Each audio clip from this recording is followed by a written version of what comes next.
I'm Red Feather Free, the Dragon Shaman. Thank you for tuning in. Appreciate it very much.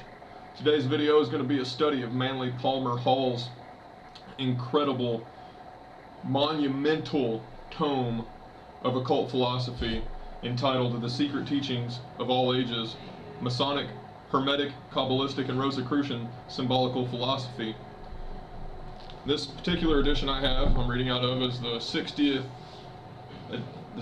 anniversary edition, the Diamond Jubilee edition, and it's published in 1988 by the Philosophical Research Society.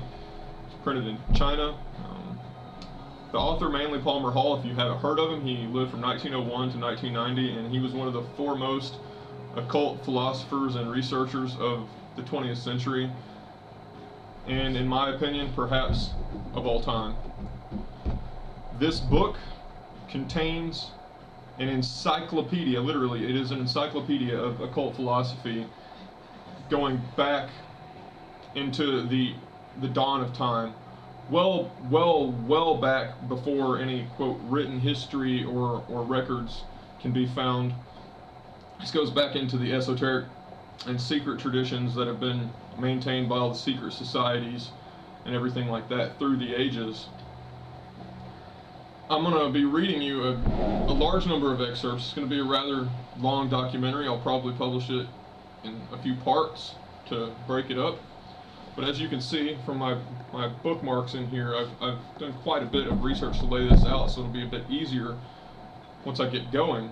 But just to let you know, there is going to be a lot of reading out of this, and then I'm going to provide you my own commentary, my own insight as I go.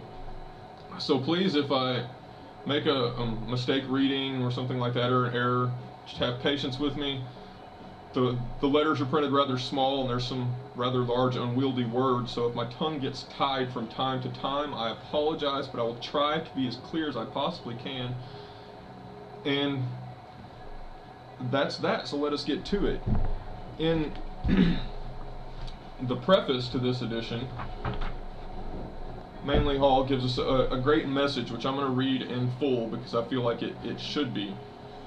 He said, on the occasion of the 60th anniversary of this volume, it seems fitting to reflect on the circumstances that led to its writing. The original edition was planned and issued in the interval between the termination of World War I and the Great Depression of 1929. During this time, I had a brief career on Wall Street, the outstanding event of which was witnessing a man depressed over investment losses take his life. My fleeting contact with high finance resulted in serious doubts concerning business as it was being conducted at the time. It was apparent that materialism was in complete control of the economic structure, the final objective of which was for the individual to become part of a system providing an economic security at the expense of the human soul, mind, and body. I felt strongly to explore the problems of humanity, its origin and destiny, and I spent a number of quiet hours in the New York Public Library tracing the confused course of civilization.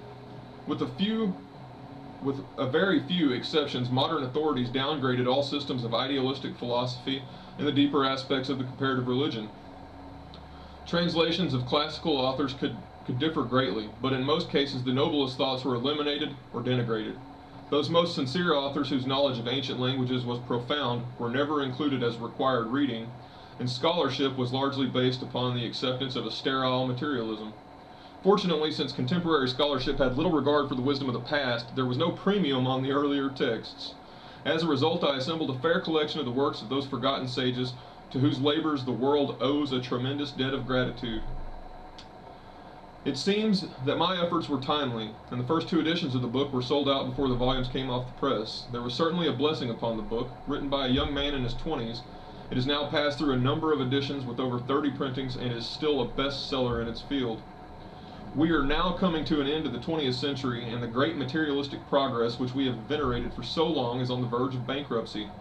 We can no longer believe that we are born into this world to accumulate wealth and abandon ourselves to moral pleasures. We see the dangers and realize that we have been exploited for centuries. We were told that the 20th century was the most progressive that the world has ever known, but unfortunately the progression was in the direction of self-destruction. To avoid a future of war, crime, and bankruptcy, the individual must begin to plan his own destiny. And the best source of the necessary information comes down to us through the writings of the ancients. We have tried to collect and select the most useful and practical elements of classical idealism, combining them into a single volume. The greatest knowledge of all time should be available to the 20th century, not only in 1-shilling editions of the Bonn Library in small type and shabby binding, but in a book that would be a monument, not merely a coffin. John Henry Nash, who designed this book, agreed with me. It is our sincere hope that this book will endure into the 21st century and continue to make available the contents of countless books and manuscripts that have been destroyed by the ravages of war. This volume is not devoted to my own opinion, but is a tribute to the memories and labors of the noblest of mankind. May the 21st century bring with it a restoration of those systems of inspired instruction so desperately needed.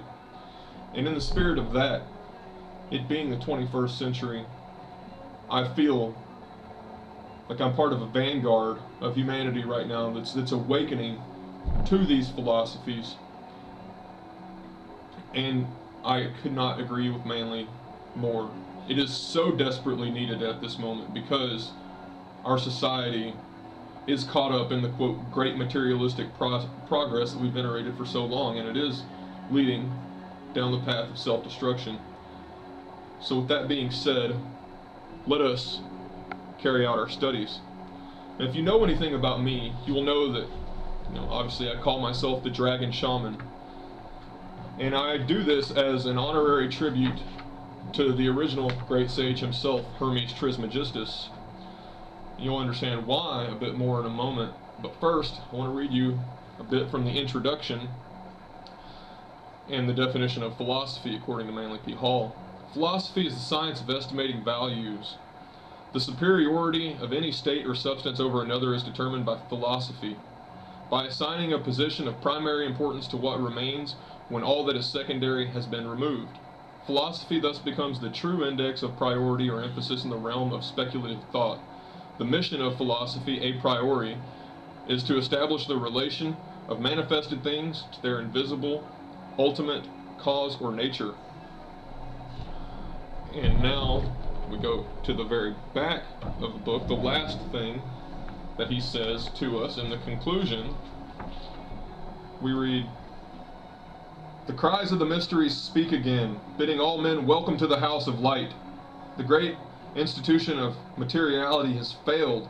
The false civilization built by man has turned, and like the monster of Frankenstein of Mary Shelley's creation, is destroying its creator.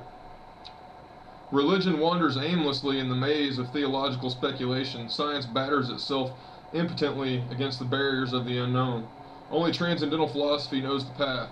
Only the illumined reason can carry the understanding part of man upward to the light. Only philosophy can teach man to be born well, to live well, and to die well, and in perfect measure be born again. Into this band of the elect, those who have chosen the life of knowledge, of virtue, and of utility, the philosophers of the ages invite you."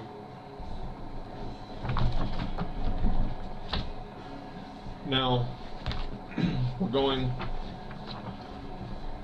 to first take a brief excerpt from the Ancient Mysteries and Secret Societies.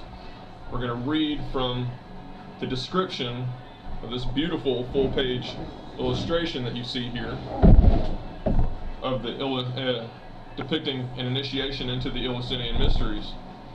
Just to give you an idea. There you go. Now, my bookmarks come from Yogi tea bags, and each one has a message. This one says, "Act, don't react," just to share it with you. So we read here that the candidate and his aged initiator are here shown standing on the brink of a chasm dividing the world of the living from that of the dead, and through which stream the shades of the departed. On the farther side of the chasm, Hades, the god of the underworld, sits on his golden throne surrounded by emblems of death and attended by Cerberus, the three-headed dog, the guardian of the dead, guardian of the gates of death. Above the yawning cleft hovers the figure of Ceres, carrying the goddess of grain and wheat, bread, carrying the two torches which light her way through the gloom of the netherworld. She pleads for the liberation of her daughter Persephone, whom Hades has abducted and would force to become his queen. John A. Weiss thus described the ritual of Eleusina.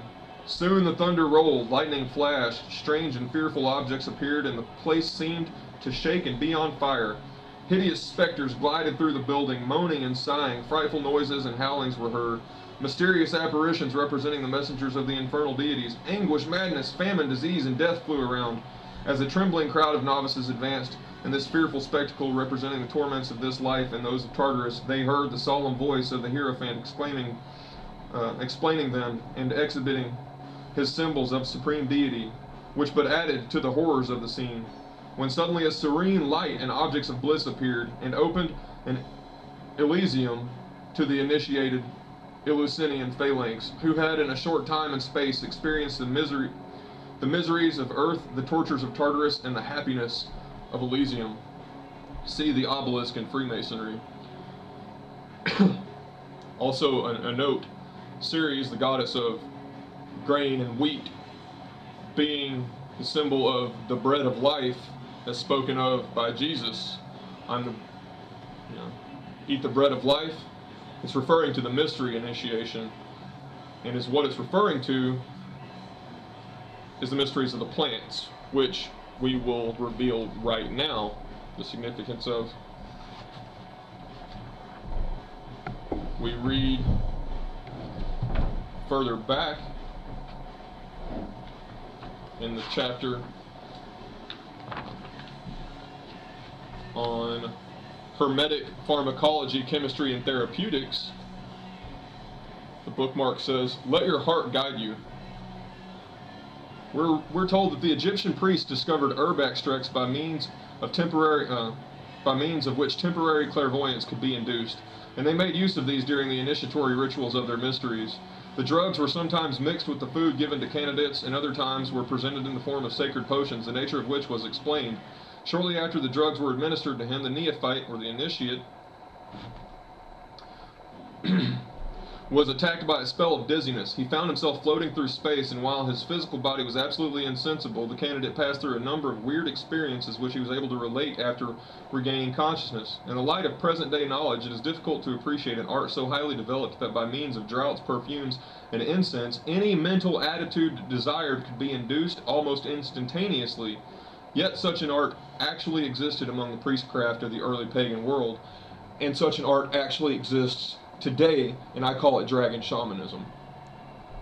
Concerning this subject, H.P. Blavatsky, the foremost occultist of the 19th century, has written, "Plants also have like mystical properties in a most wonderful degree, and the secrets of the herbs of dreams and enchantments are only lost to European science, and unless to say to are unknown to it, except in a few marked instances such as opium and hashish. Yet the physical effects of even these few plants upon the human system are regarded as evidence of a temporary mental disorder," highlighting how backwards the West really is. The women of Thessaly, and Epirus, the female hierophants of the rites of Sabazius, did not carry their secrets away with the downfall of their sanctuaries.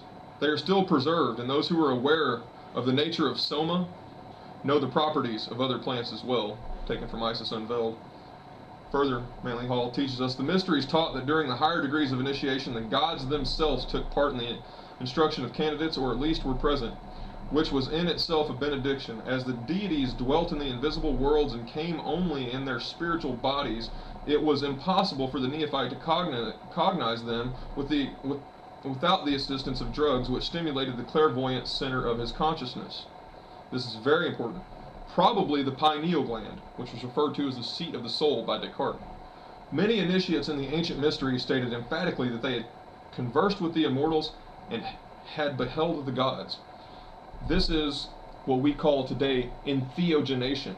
So an entheogen is a plant that creates the god inside you, generates theos, the deity.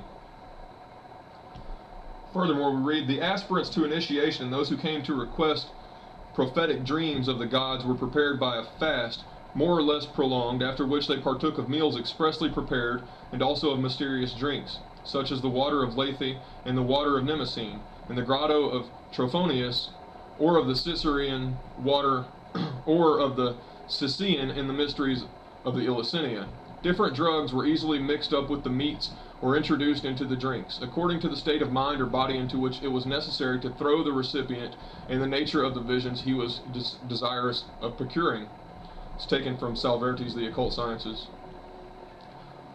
Furthermore, down here we read, disease is unnatural and is evidence that there is a maladjustment within or between organs or tissues. Permanent health cannot be regained until harmony is restored. The outstanding virtue of Hermetic medicine was its recognition of spiritual and psychophysical derangements as being largely responsible for the conditions which is called physical disease. This is something that Plato also taught, or Socrates taught. Suggestive therapy was used with marked success by the priest-physicians of the ancient world. Among the American Indians, the shamans, or medicine men, dispelled sickness with the aid of mysterious dances, invocations, and charms. And they also possessed a profound knowledge of the herbs and plants in their environment, the entheogens, to use to induce these same states of initiation. Now,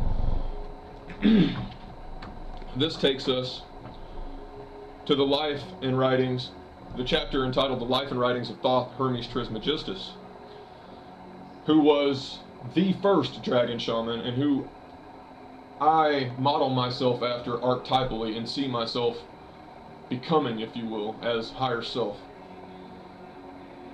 We're told his transcendent learning caused Hermes to be identified with many of the early sages and prophets. In his ancient mythology, Bryant writes, quote, "I have mentioned that Cadmus was the same as the Egyptian Thoth, and it is manifest from his being Hermes and from the invention of letters being attributed to him. Also, investigators believe that it was Hermes who was known to the Jews as Enoch, called by Achille the second messenger of God. Hermes was accepted into the mythology of the Greeks, later becoming the Mercury of the Latins. He was revered through the form of the planet Mercury because this body is nearest to the sun. Hermes of all creatures was nearest to God and became known as the messenger of the gods." And the next, we read of the vision of Hermes, Pymander. The divine Pymander of Hermes Mercurius Trismegistus is one of the earliest of the Hermetic writings now extant. While probably not in its original form, having been remodeled during the first centuries of the Christian era and incorrectly translated since, the work undoubtedly contains many of the original concepts of the Hermetic cultus. It consists of 17 fragmentary writings gathered together and put forth as one work.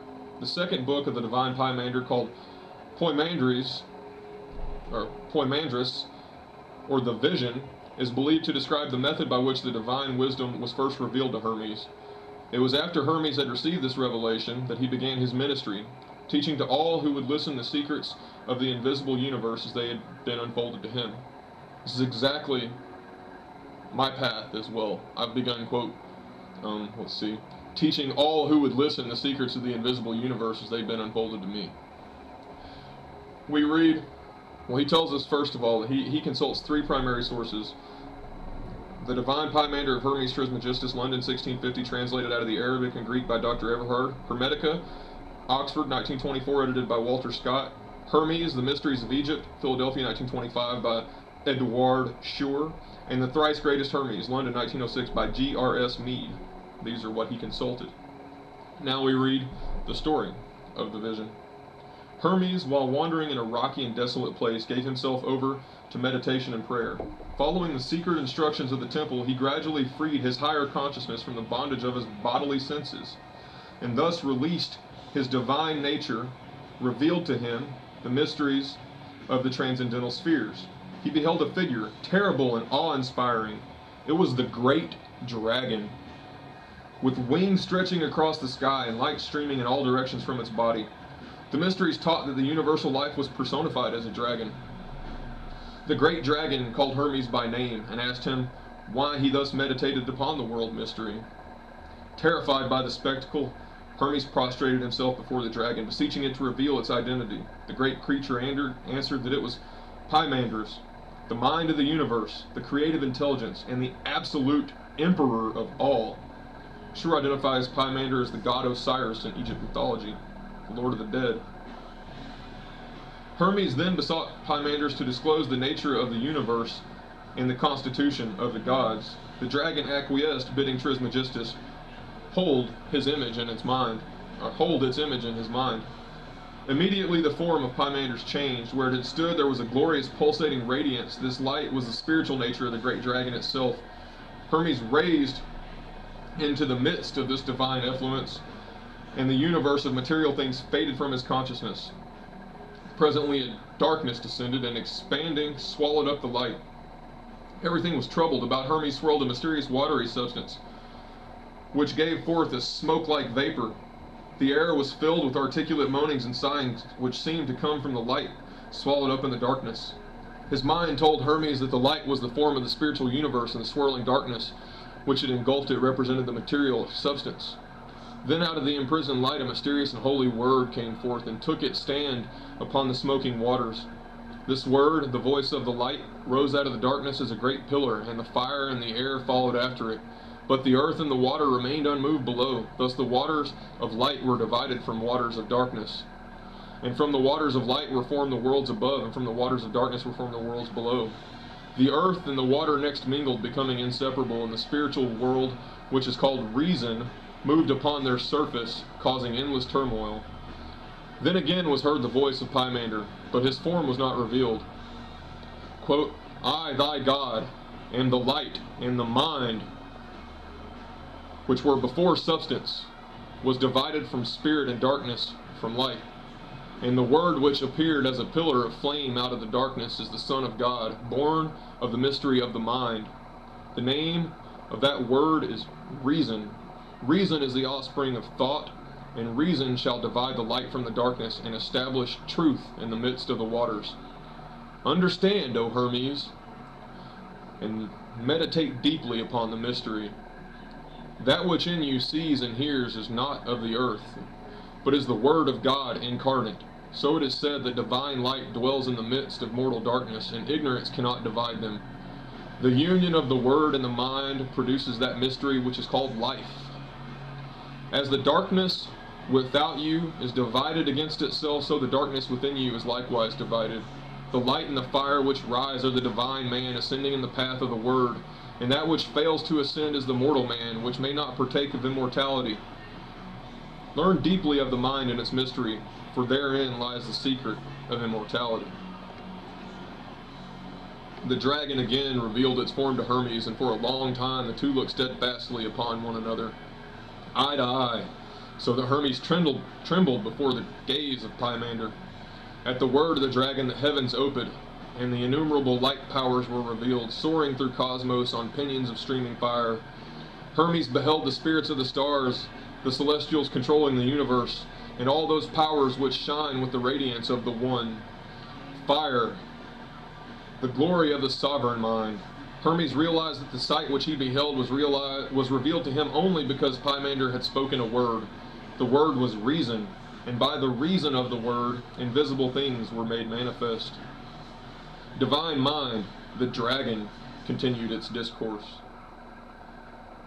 Before the visible universe was formed, its mold was cast. This mold was called the Archetype. And this Archetype was in the Supreme Mind long before the process of creation began. Beholding the Archetype, the Supreme Mind became enamored with its own thought. So taking the word as a mighty hammer, it gouged out caverns in primordial space and cast the form of the spheres in the archetypal mold, at the same time sowing in the newly fashioned bodies the seeds of living things. The darkness below, receiving the hammer of the world, was fashioned into an orderly universe, the elements separated into strata, and each brought forth living creatures. The Supreme Being, the Mind, male and female, brought forth the Word, and the Word, suspended between light and darkness, was delivered of another mind called the Workman, the Master Builder, or the Maker of things. In Freemasonry, the 33rd degree is referred to as the Master Builder. In this manner it was accomplished. O Hermes, the Word moving like a breath through space called forth the fire by the friction of its motion. Therefore the fire is called the sun of striving.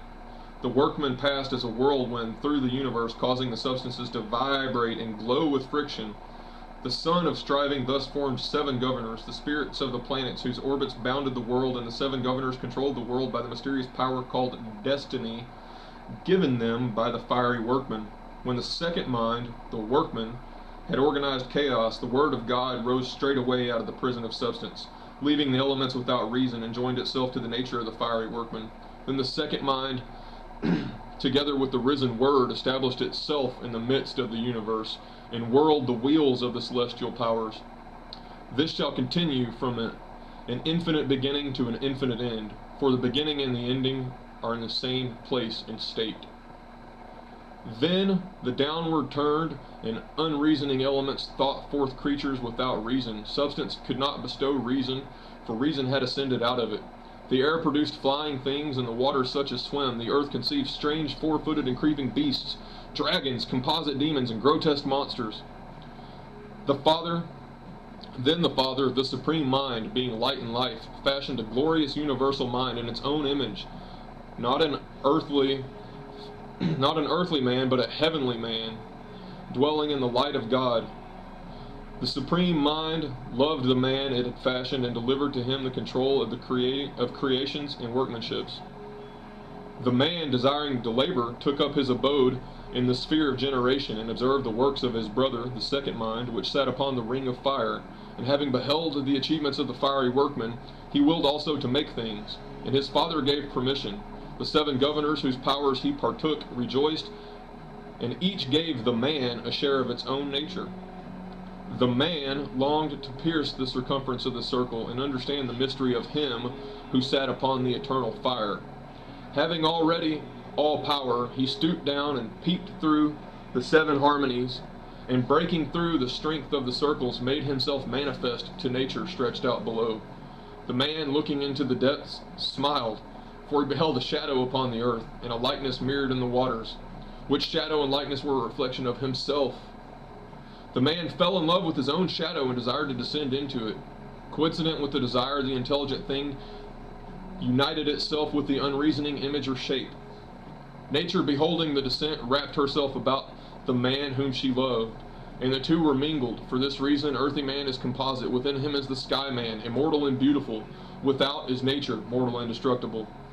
Hence, when you see the Baphomet, it says, as above, so below, hinting at the dichotomy of man to our nature.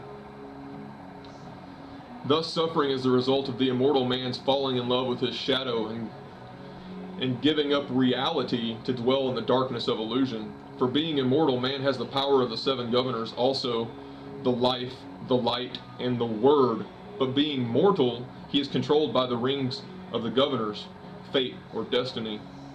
Of the immortal man it should be said that he is hermaphrodite, or male and female, and eternally watchful. He neither slumbers nor sleeps, and is governed by a father, also both male and female, and ever watchful. Such is the mystery kept hidden to this day. For nature, being mingled in marriage with the sky man, brought forth a wonder most wonderful. 7 men, all bisexual, male and female, and upright of stature, each one exemplifying the natures of the 7 governors. These, O Hermes, are the 7 races, species, and wheels. After this manner were the 7 men generated. Earth was the female element, and water the male element.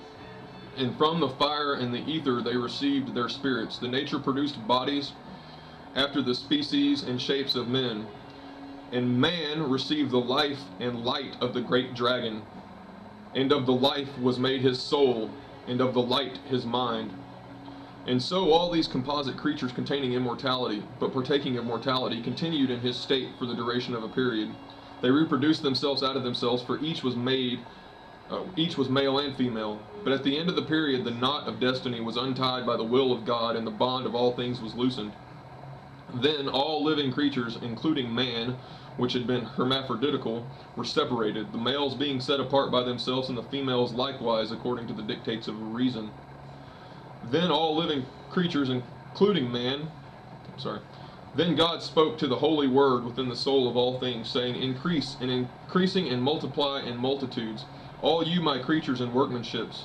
Let him that is endued with mind know himself to be immortal, and that the cause of death is the love of the body. And let him learn all things that are, for he who has recognized himself enters into the state of good. And when God had said this, Providence, with the aid of the 7 governors in harmony, brought the sexes together, making the mixtures and establishing the generations, and all things were multiplied according to their kind.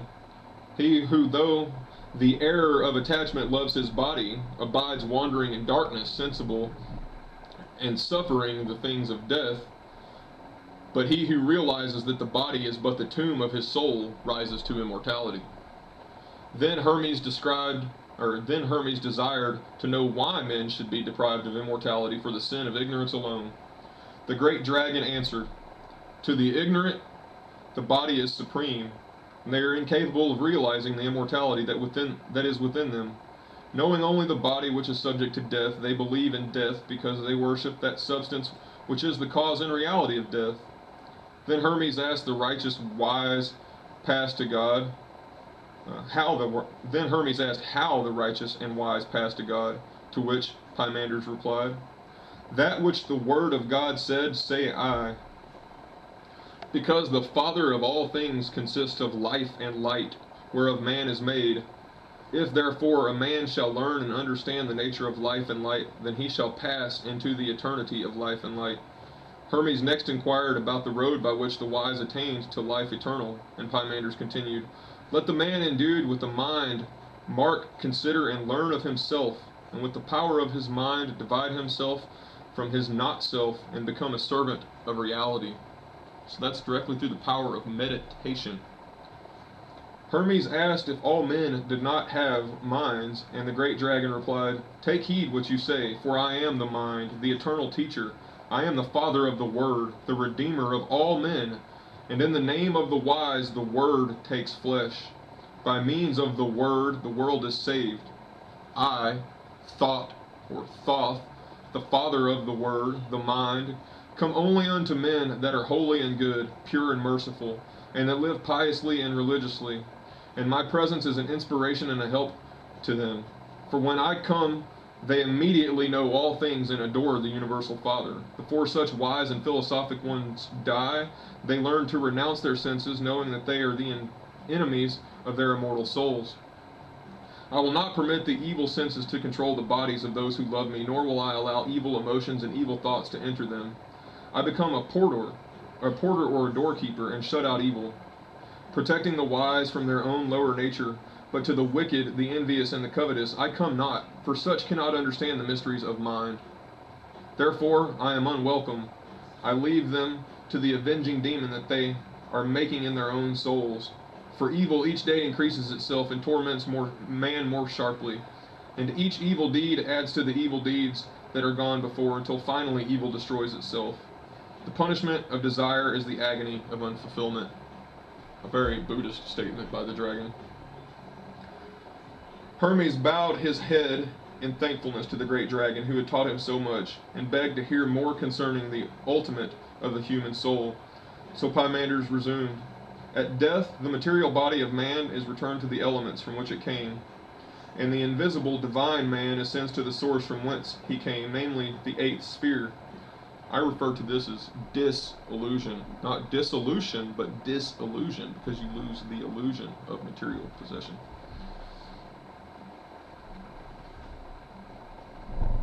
The evil passes to the dwelling place of the demon, and the senses, feelings, desires, and body passions return to their source, namely the seven governors, whose natures in the lower man destroy, but the invisible spiritual man give life. But in the invisible spiritual man give life. After the lower nature has returned to the brutishness, the higher struggles again to regain its spiritual estate. It ascends the seven rings upon which sit the seven governors, and returns to each their lower powers in this manner. Upon the first ring sits the moon, and it has returned the ability to increase and diminish its fertility. Upon the second ring sits Mercury, and to it are returned machinations, deceit, and craftiness. Upon the third ring sits Venus, and to it are returned the lusts and passions. Upon the fourth ring sits the sun, and to this lord are returned ambitions. Upon the fifth ring sits Mars, and to it are returned rashness and profane boldness. Upon the sixth ring sits Jupiter, and to it are returned the sense of accumulation and riches. And upon the seventh ring sits Saturn, at the gate of chaos, and to it are returned falsehood and evil plotting. Then, being naked of all the accumulations of the seven rings, the soul comes to the eighth sphere, namely the ring of the fixed stars. Here, freed of all illusion, it dwells in the light, and sings praises to the Father in a voice which only the pure of spirit may understand. Behold, O Hermes, there is a great mystery in the eighth sphere. For the Milky Way is the seed gourd of souls, and from it they drop into the rings, the galaxy, the solar systems. And to the Milky Way they return again from the wheels of Saturn.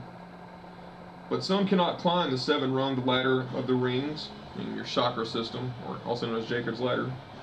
So they wander in darkness below, being trapped in the cave of illusion of material realness, if you will.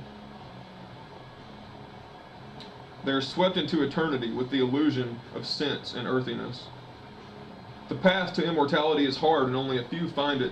The rest await the great day when the wheels of the universe shall be stopped, and the immortal spark shall escape from the sheaths of substance. Woe unto those who wait, for they must return again, unconscious and unknowing, to the seed gourd of stars, and await a new beginning. Those who are saved by the light of the mystery which I have revealed unto you, O Hermes, and which I now bid you to establish among men, shall return again to the Father who dwelleth in the white light, and shall deliver themselves up to the light, and shall be absorbed into the light. And in the light they shall become the powers in God. This is the way of good, and is revealed only to them that have wisdom. And by the way, he's referring, you could equate that with the Tao.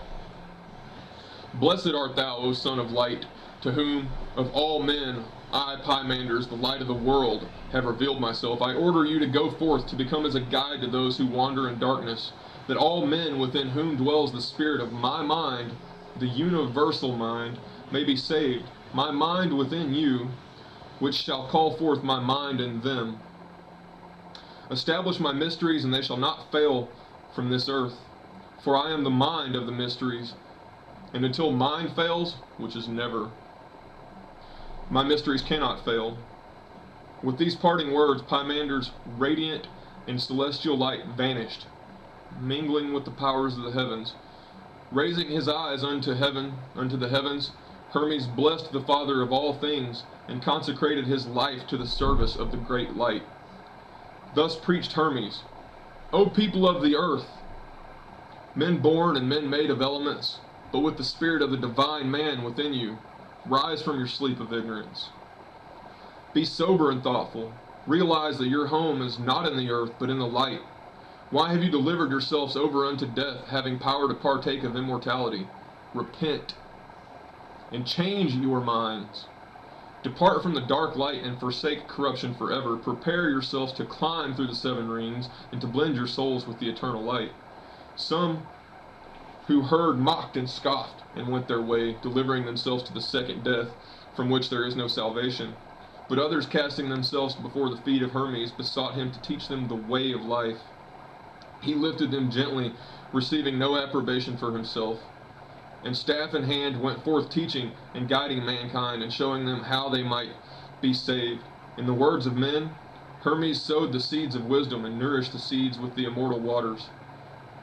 And that last came the evening of his life, and as the brightness of the light of earth was beginning to go down, Hermes commanded his disciples to preserve his doctrines, inviolate throughout all the ages. The vision of Pymander he committed to writing, that all men desiring immortality might therein find the way. In concluding his exposition of the vision, Hermes wrote, The sleep of the body is the sober watchfulness of the mind, and the shutting of my eyes reveals the true light. My silence is filled with budding life and hope, and is full of good. My words are the blossoms of fruit of the tree of my soul. For this is the faithful account of what I have received from my true mind, that is Pymander's, the great dragon, the Lord of the Word, through whom I became inspired by God with the truth. Since that day my mind has been ever with me, and in my own soul it hath given birth to the Word. The Word is reason, and reason hath redeemed me. For which cause, which all my soul and all my strength I shall praise, and blessings unto God the Father, the life and the light, and the eternal good. Holy is God, the Father of all things, the one who is before the first beginning. Holy is God, whose will is performed and accomplished by his own powers, with which he hath given birth to out of himself. Holy is God, who has determined that he shall be known, and who is known by his own, to whom he reveals himself. Holy art thou, who by thy word, reason, hast established all things. Holy art thou, of whom all nature is the image. Holy art thou, whom the inferior nature has not formed. Holy art thou, who art stronger than all powers. Holy art thou, who art the greatest, who art greater than all excellency. Holy art thou, who art better than all praise. Accept these reasonable sacrifices from a pure soul and a heart stretched out unto thee. O thou unspeakable, unutterable, to be praised with silence, I beseech thee to look mercifully upon me, that I may not err from the knowledge of thee, and that I may enlighten those that are in ignorance, my brothers and thy sons. Therefore I believe thee, and bear witness unto thee, and depart in peace, in trustfulness, into thy light and life. Blessed art thou, O Father, the man thou hast fashioned would be sanctified with thee, as thou hast given him power to sanctify others with thy word and thy truth. The vision of Hermes, like nearly all the Hermetic writings, is an allegorical exposition of great philosophic and mystic truths, and its hidden meaning may be comprehended only by those who have been, quote, raised into the presence of the true mind, according to Manly P. Hall. Its hidden meaning is not so hidden. It's very plain to see for me, and as I've read, he took the meditation, took the mystery, the plants, the herbs, combined with meditation, or a system of yoga, gradually attained to the realization of self. And once he realized self, that all is mind, and that reason is the representation of the master builder, if you will, and ignorance is the enemy, or the illusion, you will inevitably progress further and further away from what they called Maya, or illusion in Buddhism, and towards what they refer to as Samadhi, or oneness. We continue. I'm going to read about the pyramid mysteries. The word pyramid is popularly supposed to be derived from fire, thus signifying that it is the symbolic representation of the one divine flame, as we just read, which is the mind, or reason, the life of every creature. John Taylor believes the word pyramid means a measure of wheat, which gets back to Ceres and the mysteries, while C. Piazza Smith favors the Coptic meaning, a division into 10, which would hint at Pythagoras' Tetractys. The initiates of old accepted the pyramid form as the ideal symbol of both the secret doctrine and those institutions established for its dissemination. Both pyramids and mounds are antitypes of the holy mountain, or high place of God, which was believed to stand in the, quote, midst of the earth. John P. Lundy relates that the Great Pyramid to the fabled Olympus, further assuming that its subterranean passages correspond to the torrent byways of Hades, torturous byways of Hades. Here, the technique of the mysteries was unfolded by the sage illuminator, the master of the secret house. The power to know his guardian spirit was revealed to the new initiate. The method of disentangling his material body from his divine vehicle was explained, and to consummate the magnum opus, there was revealed the divine name, the secret and unutterable designation of the supreme deity, by the very knowledge of which man and his God are made consciously one. With the giving of the name, the new initiate became himself a pyramid, within the chambers of whose soul numberless other human beings might also receive spiritual enlightenment.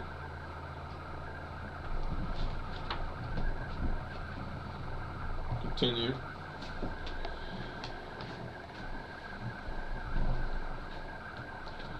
We read Osiris, the king of the underworld. Osiris is often represented with the lower part of his body enclosed in a mummy case or wrapped about with funeral bandages. Man's spirit consists of 3 distinct parts, only one of which incarnates in physical form. The human body was considered to be a tomb or sepulchre of this incarnating spirit. Therefore, Osiris, a symbol of the incarnating ego, was represented with the lower half of his body mummified to indicate that he was the living spirit of man enclosed within the material form symbolized by the mummy case. There is a romance between the active principle of God and the passive principle of nature. From the union of these two principles is produced the rational creation, man, who is a composite creature, From his father he inherits his divine spirit, the fire of aspiration, that immortal part of man which rises triumphant from the broken clay of mortality, that part which remains after the natural organisms have disintegrated or have been regenerated. From his mother he inherits his body, that part over which the passive laws of nature have control, his humanity, his mortal personality, his appetites, his feelings, and his emotions. The Egyptians also believed that Osiris was the river Nile, and that Isis, his sister wife, was the contiguous land which then, inundated by the river, bore fruit and harvest. The murky waters of the Nile were believed to account for the blackness of Osiris, who was generally symbolized as a being of ebony hue, and also the blackness of death, or unknowing. In his work on Egyptian magic, SSDD hazards the following speculation concerning the esoteric purposes behind the practice of mummification. There's every reason to suppose, he says, that only those who had received some grade of initiation were mummified, for it is certain that in the eyes of the Egyptians mummification effectually prevented reincarnation. Reincarnation was necessary to imperfect souls, to those who had failed to pass the tests of initiation, but for those who had the will and the capacity to enter the secret adytum, there was seldom necessity for that liberation of the soul which is said to be affected by the destruction of the body. The body of the initiate was therefore preserved after death as a species of talisman or material basis for the manifestation of the soul upon earth. And the Manly Hall says, during the period of this inception, mummification was limited to the pharaoh and such other persons as royal rank as presumably partook of the attributes of the great Osiris, the divine mummified king of the Egyptian underworld. From here,